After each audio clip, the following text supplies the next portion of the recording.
This lecture, I will admit, it's not my lecture. It's actually my father's lecture.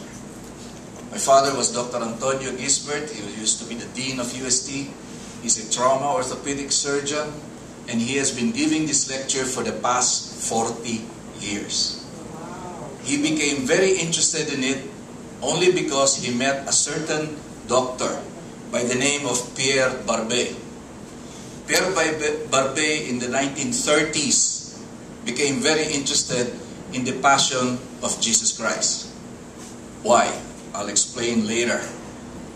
Some of you will get shocked by some things that I'm going to be saying. But this is the lecture of my father, and I would like to share it with you. I've added some things through the help of my daughter, my wife, of course. Tito Cards has been giving me things, and may kahalong mga discovery ito. Okay? Let me start by showing you a picture of a crucifixion. You will notice that the crucifixion has a lot of deviations from what it really was. Okay? This is an artist's depiction of the crucifixion. You will notice that there is a tie there is a stand there, the stands and everything. Now, I'd like, if I can only impress to you, okay, the sufferings of a man who went through a crucifixion, I think I've done my job. So let's begin. It's interesting because when my father passed away in 2005, he asked me, "Can you take over?" I said, "Sure." I went through books for about 2 to 3 years and decided, that is very catchy. CSI, Crime Scene Investigation. So I started thinking of it. Crime scene, it is an investigation, right? But it had another connotation. Christ's sufferings investigated. I did a lot of trauma in the States. I was one of those who was trained in one of the level 1 trauma centers in New York and in Minnesota. And believe me, I've seen some of the worst. So at this point, I can sort of relate what trauma is. And this whole thing is severe trauma. Let's begin. In all investigations, you have to have evidences. Crime scene, investigation. Investigation, in all investigations, you need a witness. Agree? And who better would be perfect witness for the one who was there from the very beginning of the sufferings, in the sufferings of Jesus Christ? John. St. John. St. John was there from beginning to the end. St. Luke. Why St. Luke? Simple. St. Luke was a doctor. So we needed a little more medical experience when it comes to the sufferings. Sorry. I went through books, and one of the books that my father gave me was this book, A Doctor at Calvary. And this was the guy he met, Pierre Barbet. He was a surgeon. He made a lot of studies with regards to the crucifixion. I went through other books. Monsignor Ricci came up with a compilation of all the pathologies, all the surgeons' findings. And I'll give that later. And the latest, the Shroud of Turin. Why the Shroud of Turin? It is considered an evidence. Don't get me wrong. I'm not saying the Shroud of Turin is authentic. Okay, Father is looking at me. I'm not saying it's false. There were studies made. It was considered false. It was considered true. I leave that up to you. But the big difference is this. When you have a man, and at that time, when he dies, a shroud is enveloped like this. Okay? And it has an imprint from front to back. This is the shroud of Turin. When they studied the Shroud of Turin centuries back, it's now hidden in Turin, Italy. It's in a chapel there. We had the opportunity to see it last June. It got burned in 1997. God knows why. It left a little marks, but it did not destroy the essentials. It was investigated by archaeologists, historians, and most especially doctors of different specialties. They even went, just to disprove it, they even went to the troubles of trying to paint it, trying to study it as much as they can. Shroud of Turin is our evidence with witnesses. In the 1930s, when they decided to look into it, when they decided to take pictures of it, this is what they got. The head, the face, back of the head, back of the body, the front, the arms. Fantastic. They said, beautiful. But there was one thing that really caught their attention. When they looked at the negative of those pictures, hindi kasi kamukha ngayon wala nang puros digital na lang, wala nang negative. When they looked at the negatives, lo and behold, it was 1,000,000 times clearer. All the wounds of this man who was crucified just came out. These are pictures of certain densities in the negatives. And you will see, again, head, and I'll go through this a little later. Forensics doctors, with the help of the shroud, came up with the skeletal makeup of the man, supposedly Jesus Christ. Guess how tall he was? 5'7". Not very tall. He was 5'10" and 3/4. They decided to do a sculpture of him. Well, this guy is very short. Don't worry. Italiano. And this is what they came up with. You have to understand, he was a carpenter. And he was fantastic built. And with this, oh, by the way, they also scraped off some blood. Blood type. Oh, universal donor. Do you believe he had the most? Not common. He was AD. With this as the background, you have the witnesses, you have the evidence through the shroud. And we will work through that. Let's start with the sufferings. The suffering started after dinner, Last Supper, when they went to the Garden of Gethsemane. My wife is going to laugh at that because when I gave this talk in New York, and I had a full pack of Americans, and I threw the question, Garden of, and there was a catechism. old lady who was supposed to know about everything. And she was so excited. And she goes, Garden of Eden. So I said, how I wish. You have to understand, when Jesus went to Garden of Gethsemane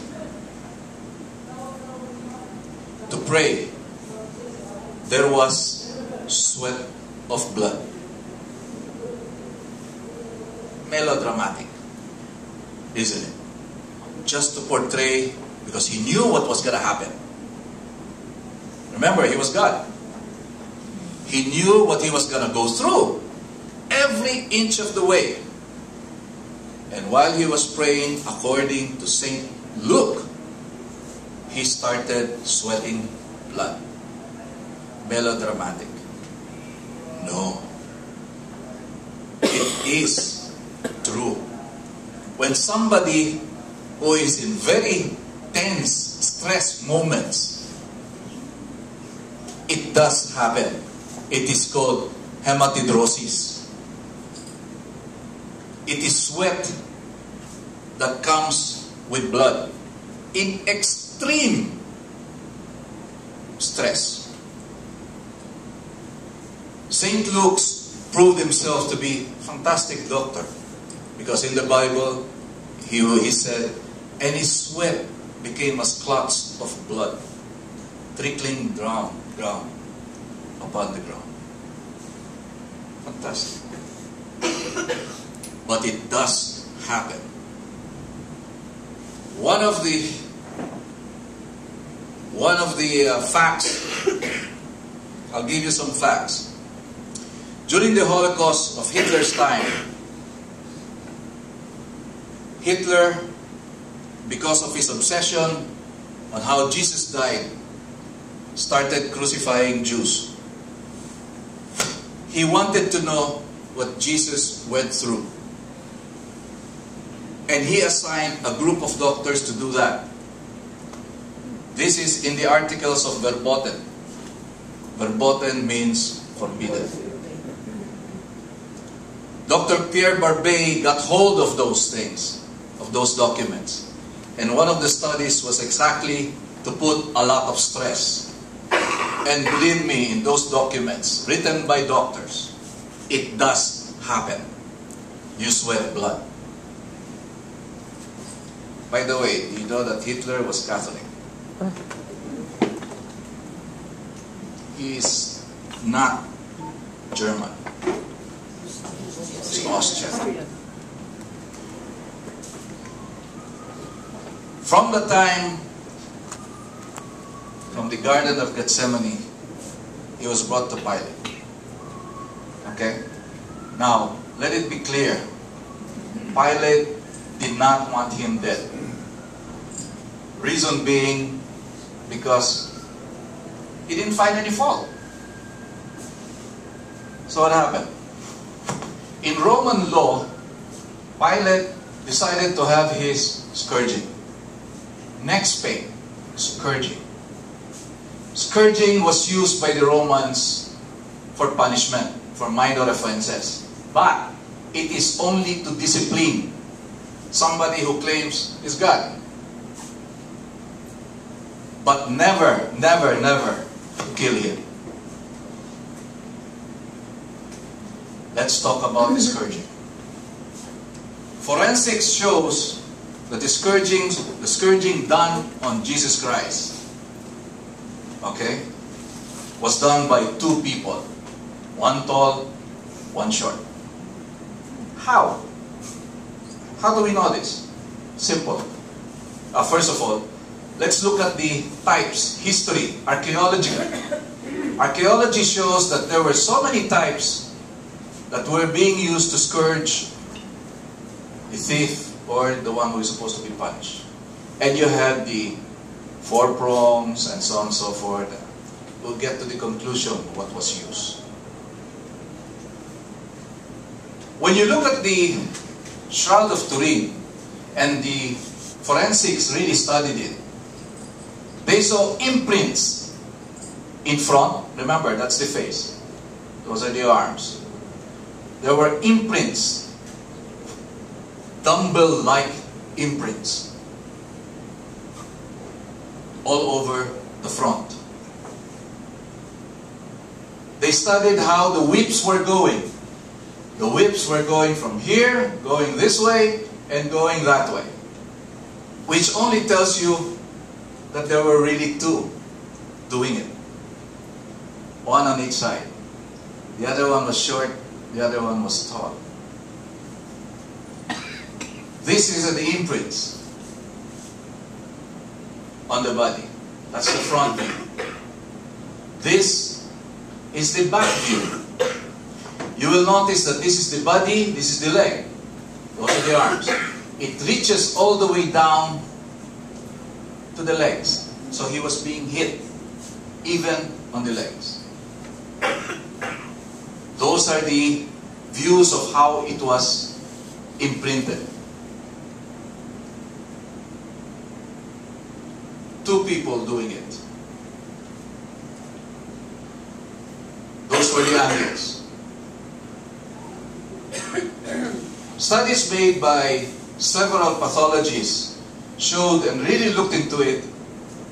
Noguer said that wounds were grouped into two. The other one, Tonelli, said no, there were counts of 40 strokes of different groupings. Heine, a famous pathologist, counted 80 strokes. Barbet studied the shroud. He found 120 strokes. And he was the one who said that it was done by two scourgers of different heights. Monsignor Ricci compiled all of this and came up with the conclusion that it was a fan-shaped arrangement of whips with 3 thongs. Counted 120 strokes by Barbet, 70 were clearly triple, 12 were 2, and several of them were only 1 marks.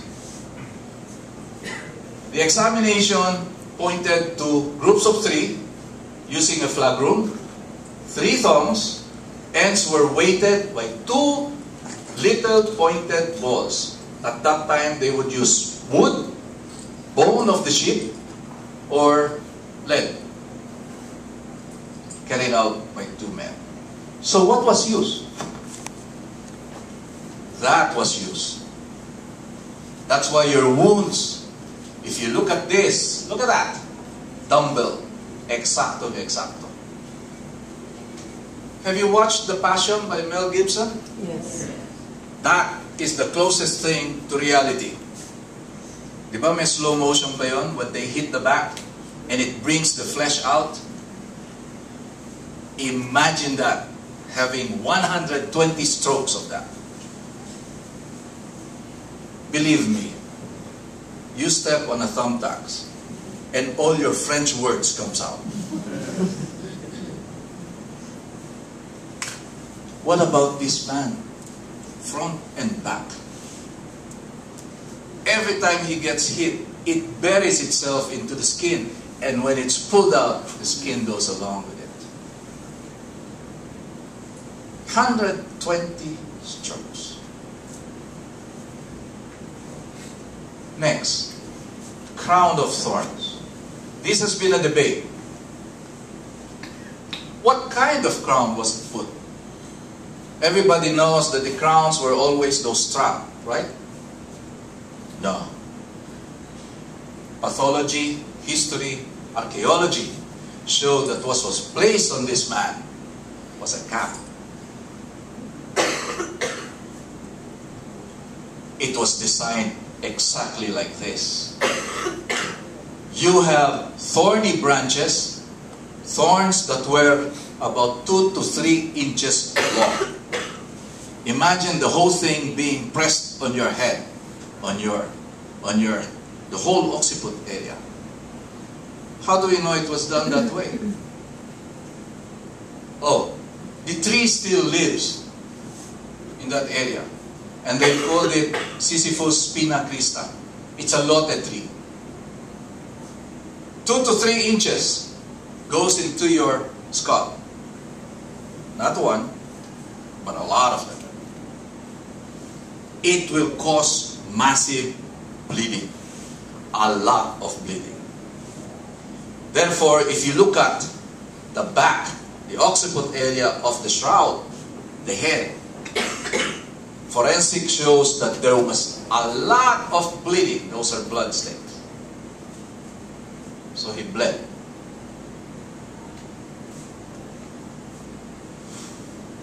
Whole cranium was in fact covered with blood. Worst part of it, there was repeated striking. How do you know that? Because there was one wound that showed that there was striking needed to produce that kind of wound. It is a letter E shape on the shroud of Turin. That's the face. Can you see this from behind? That's the face. Those are the arms. Those are the legs. You see that area there? Inverted E. That's the face. That's your inverted E. The only thing that can produce that, and they have studied it on cadavers, putting those thorns in the documents of Verboten, is to strike it several times, and it will produce that kind of a wound. You have a crown of thorns placed on your head and repeatedly being hit.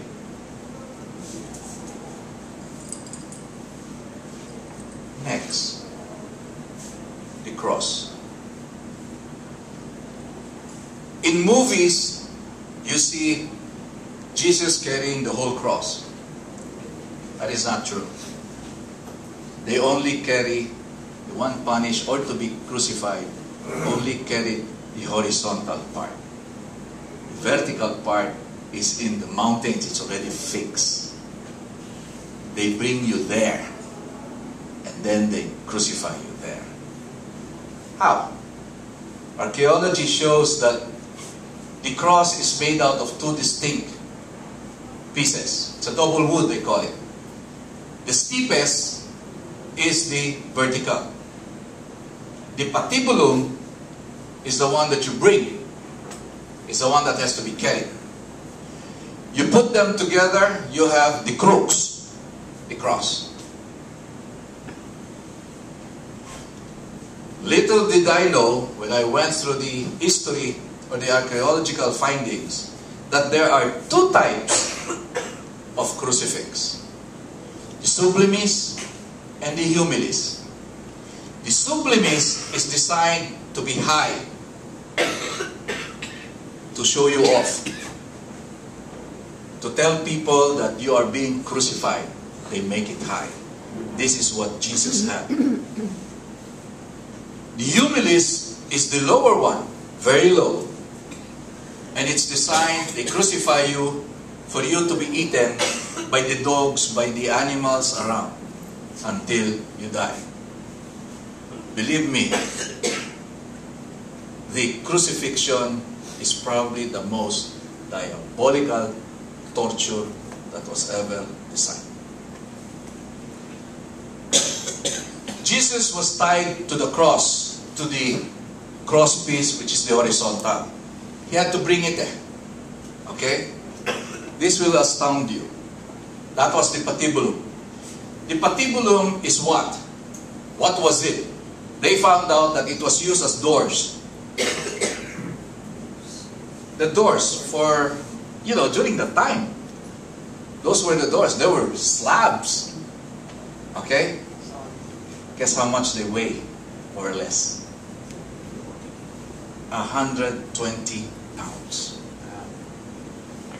And that will be placed on your shoulder. This is the interesting part. This is only graphics. That is your patibulum. It's supposed to be tied to you with your hands stretched. The interesting part of it is this. You know that that patibulum, that wood, is tied to his leg. Why?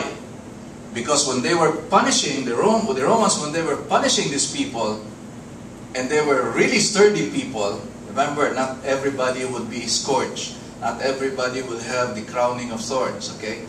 But thieves and all of those things were really good and healthy people. Nakakatakbo pa. Bidyan o tumatakbo.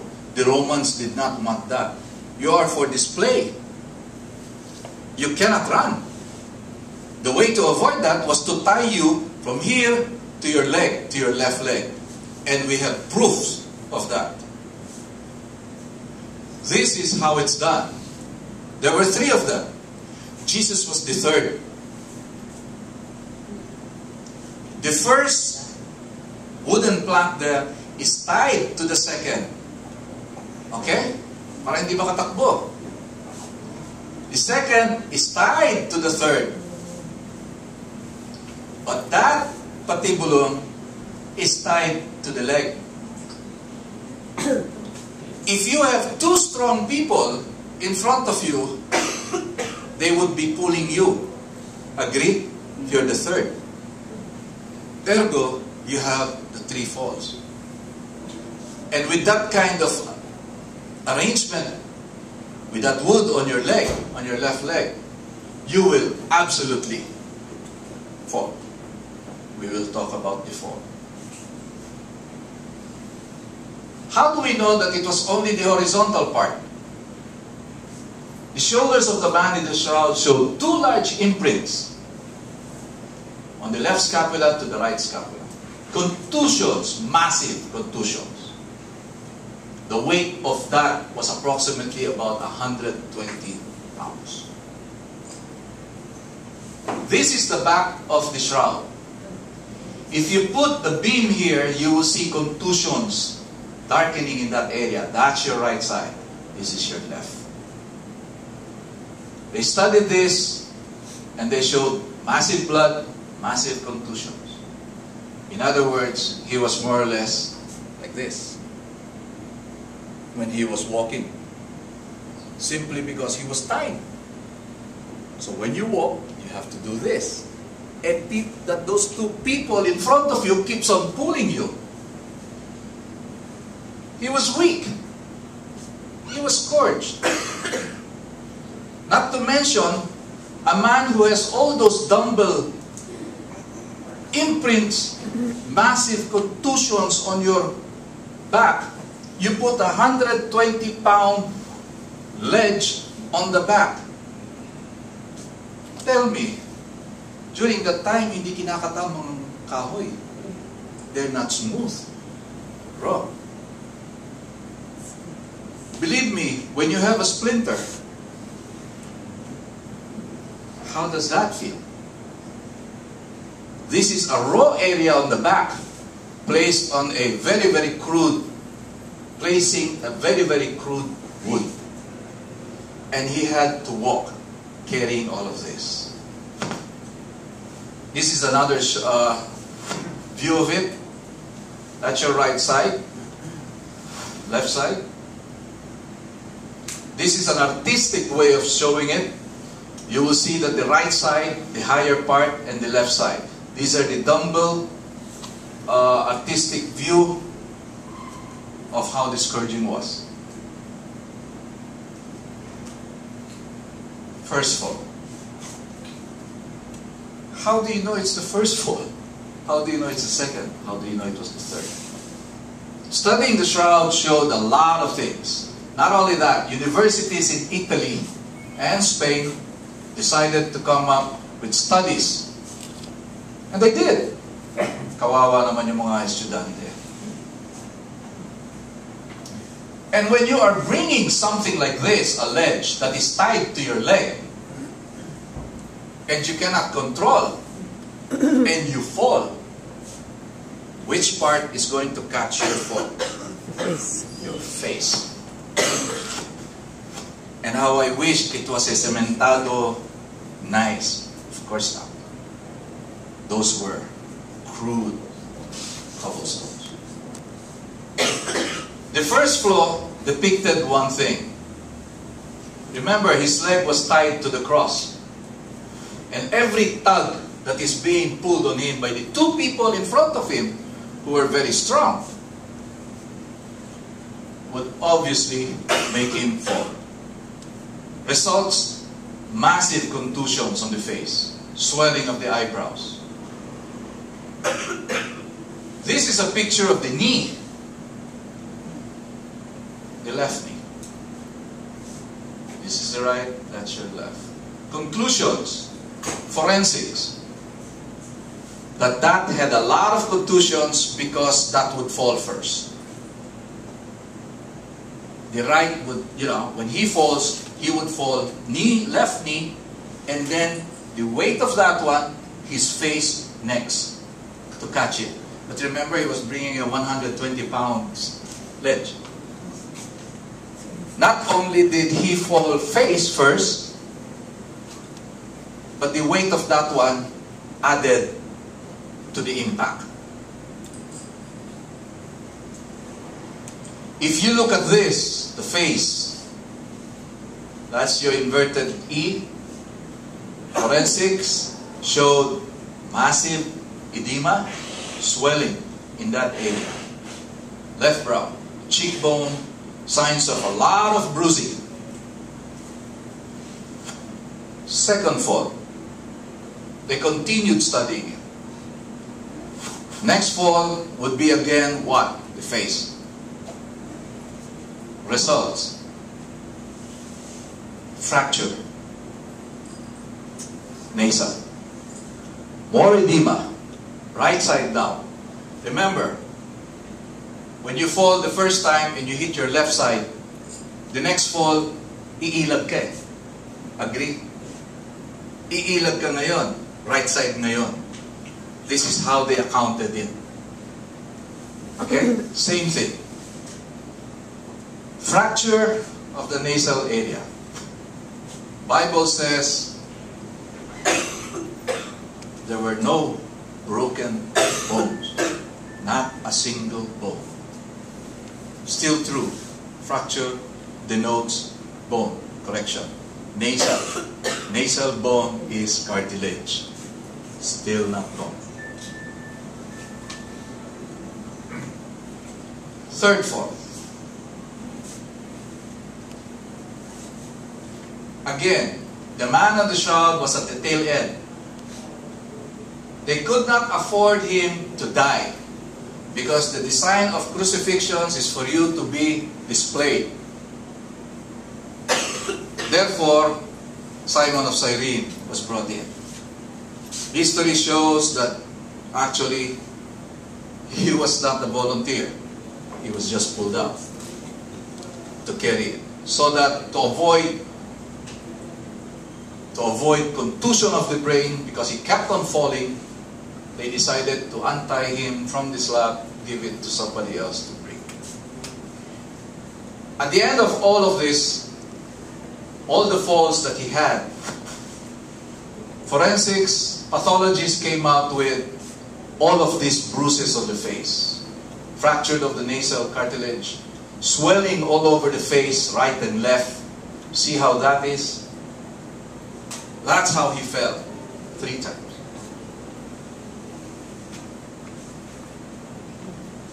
Next, crucifixion. Crucifixion was first discovered, or they really wanted to do it, not by the Romans. It's the Persians. The Persians were the first to do it. It was popularized by Alexander. Because every time he would conquer an army, he would crucify them along the streets to show his victory. The Romans adopted it. And the Romans became perfect experts because they were crucifying as many as 500 a day. Why perfect? They have perfect the art of crucifixion. I'll explain. Archaeology found that one of the findings in the 15th century, that this is the way it was supposed to be carried, something like that. But this was disputed later on. just for your information. He is supposed to be nailed to the cross. This is not actual, but this is more or less how it is. They're about 8 to 10 inches in length. They were not round. They were square. Okay? This is more or less how it was. They were not stainless. They were not polished. They were very crude. God knows who used this before you were crucified, or he was crucified. It was used repeatedly. Thing is this, last Holy Week, there were a group of foreigners from that country, went to Makati Med and asked permission because they wanted to be crucified. Remember the one in Pampanga? Always gets crucified. They were so amazed by it. And there was this volunteer, a foreigner, who wanted to do the same thing. So he brought his own nails. Okay? But he wanted us to sterilize it. Of course, we did not oblige. But this is more or less the kind of nails that was being used. Wounds on the hand. This is interesting. If you look at the arm of the man in the shroud, you will see a big blotch there. That's blood. And trickles of blood. Look at that. Let's see how good you are in looking at all of this. What do you notice? That's the hand. One on top of the other. Please look at it. What do you notice? The wrist. The wrist. Okay, great. What else? There is no thumb. Thumb. That's 1, 2, 3, 4. 1, 2, 3, 4. The thumb is missing. Why? The thumb is like this. Nakafold. And there is a medical reason for that. This is a graphic one. Again, there is no thumb.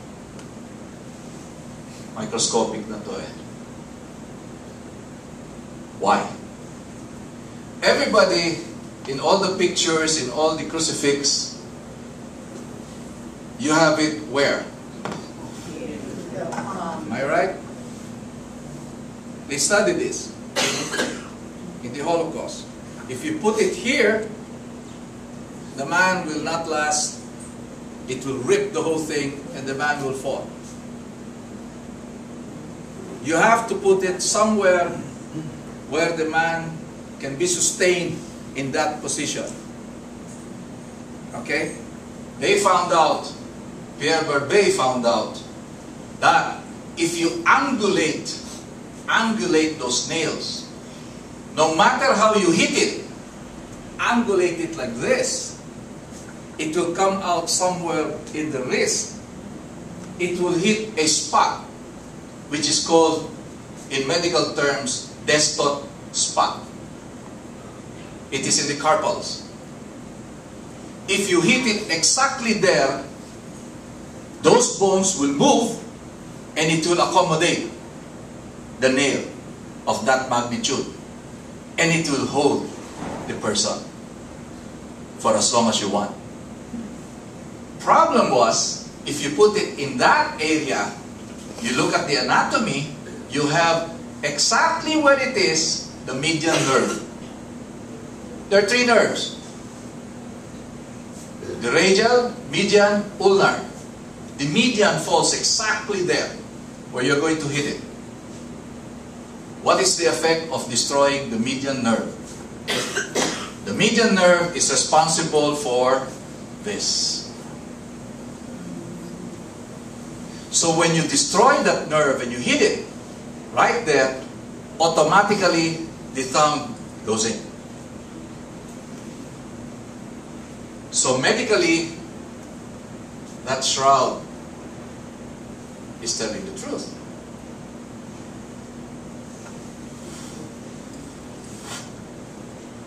Wounds on the feet.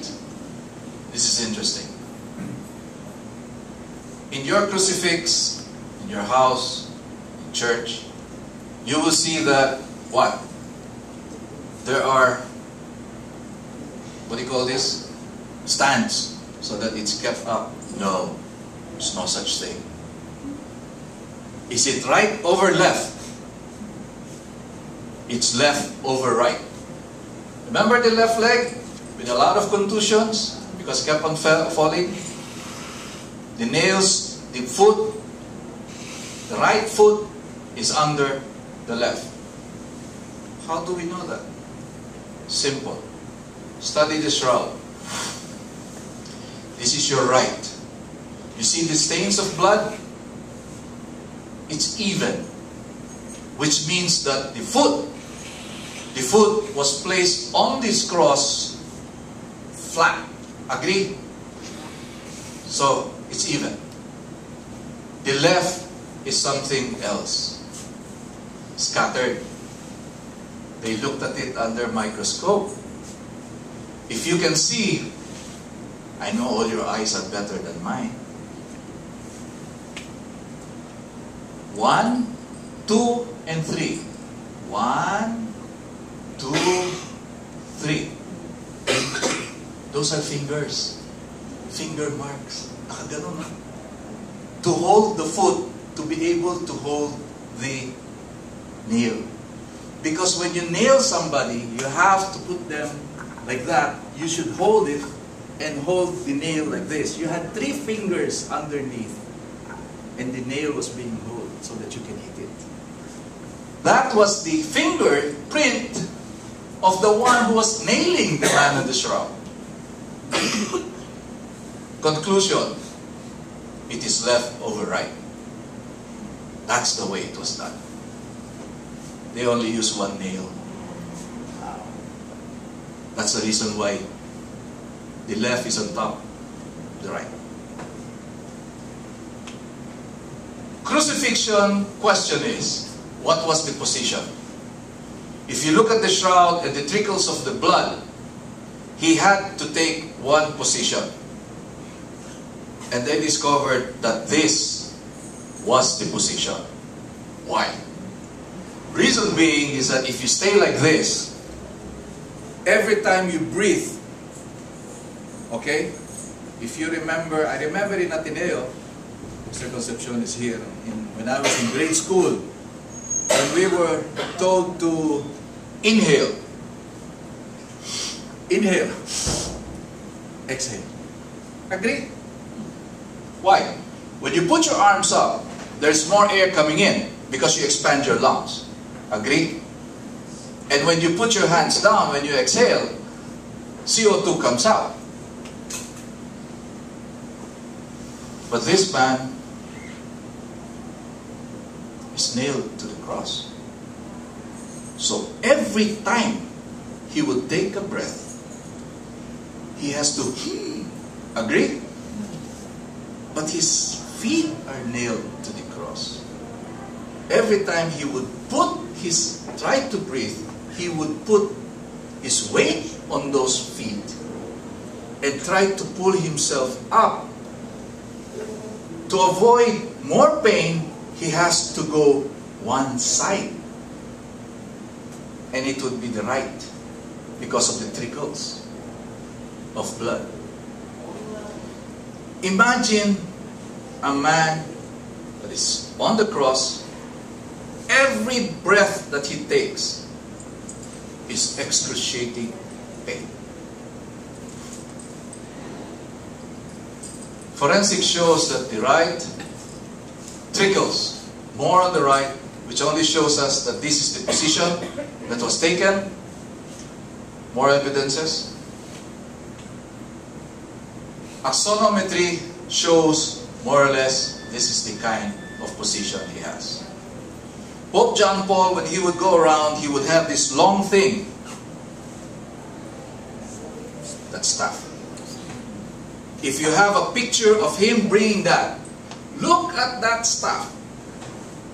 That is the most, more or less, truth to what it is.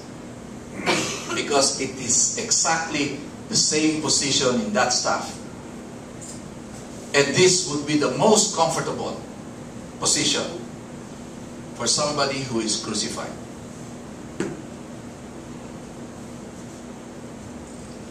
Artists. Monsignor Richie asked somebody, more or less, that would be the position. When he was crucified, the next day was Sabbath. The Jews did not want bodies being left there. The Holocaust, when they were experimenting on this, they discovered something. That when a man is crucified, they last to about 3 days. 3 to 5 days. Ergo, they did not want, because tomorrow is a Sabbath, they did not want anybody still alive there. This is where your breaking of the leg comes in. Why do they break the leg? Simple. If you break the leg, you cannot lift yourself up. You cannot lift yourself up, you cannot breathe. And you die in a few minutes.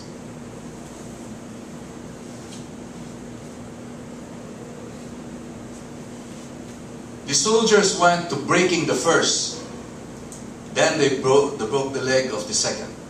When they reached Jesus Christ, they found he was already dead.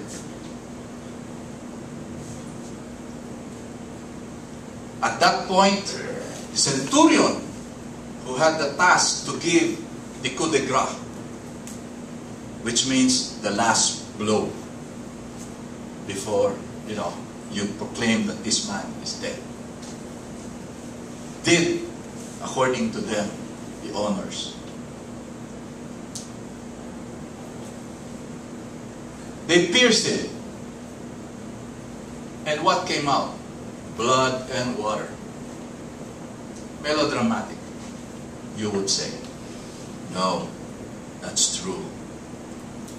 Medically, we can prove it.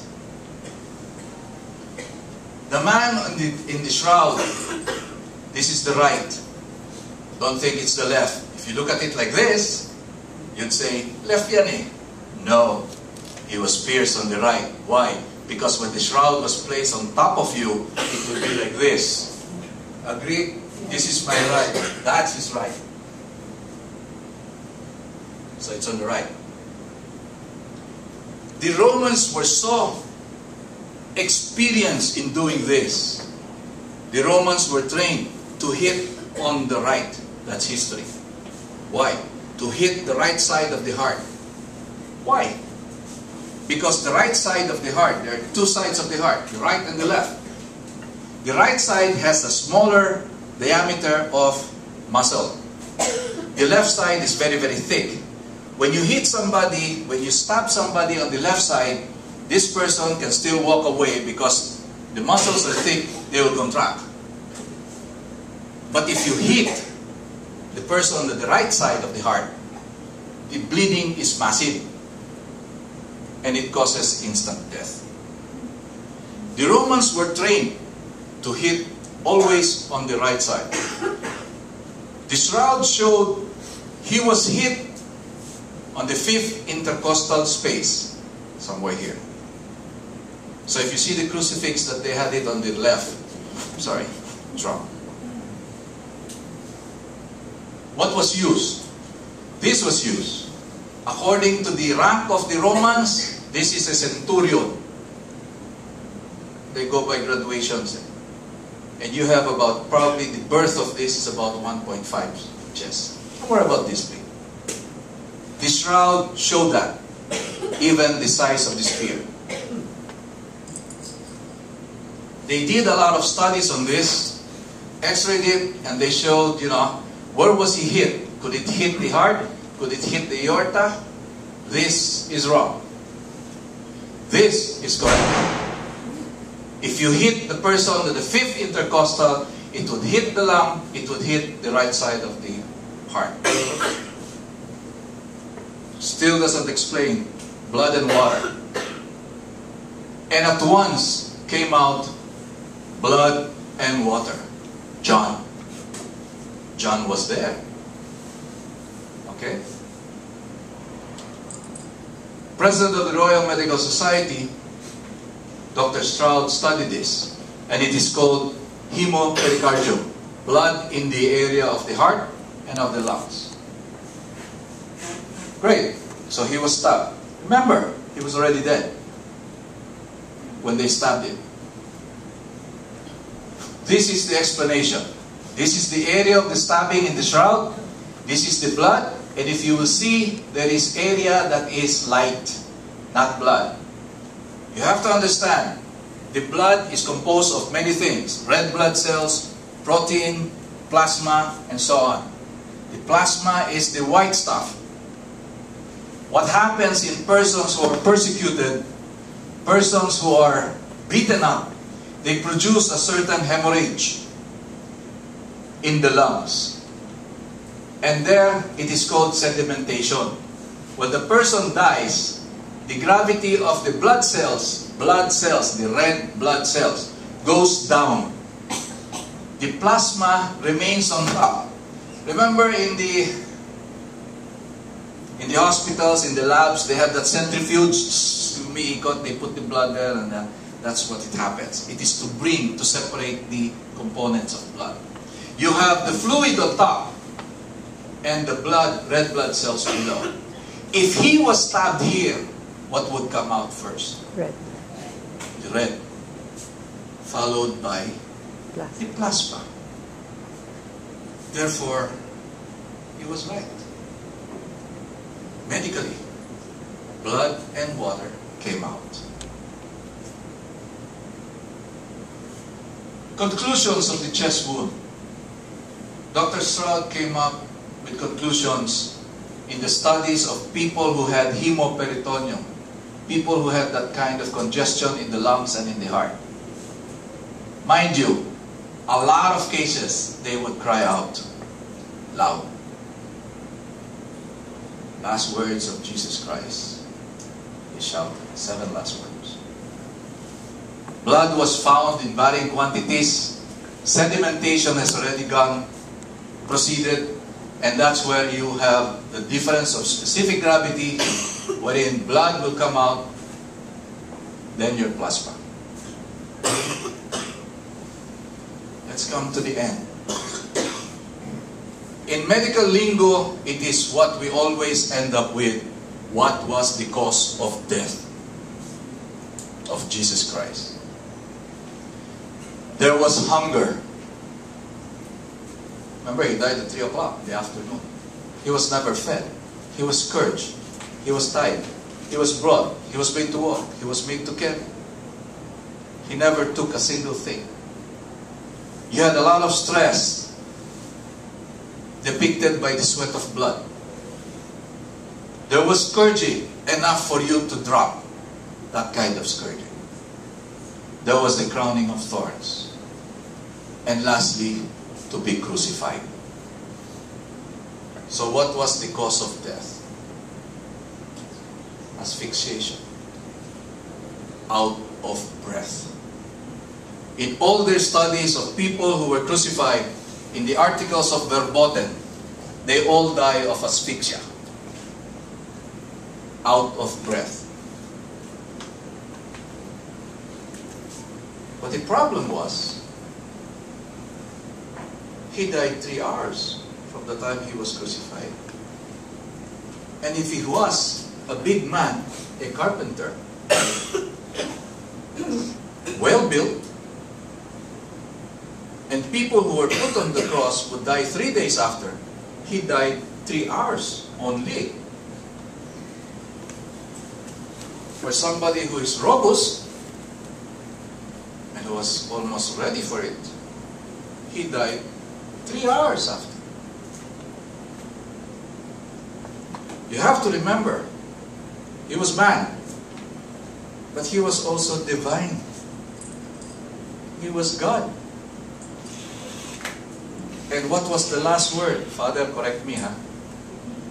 Father, into your hands I commend my spirit. It is finished. He wanted to die. He ended it.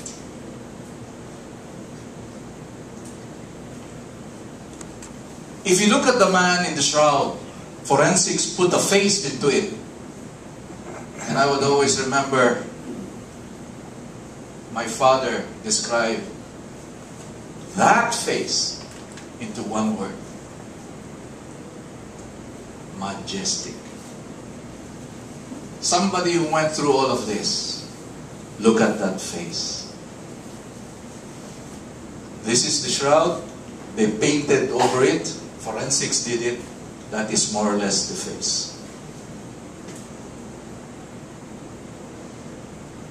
A man who went through all of this: hunger, sweat of blood, scourging, crowning of thorns, carrying of the cross, being crucified. All of it. And you still have a face that is fantastic. At this point, I'd like to end my talk and thank my father. I know some of you know him. Again, as I always say, that is the famous Gisbert. I'm only the son. Thank you.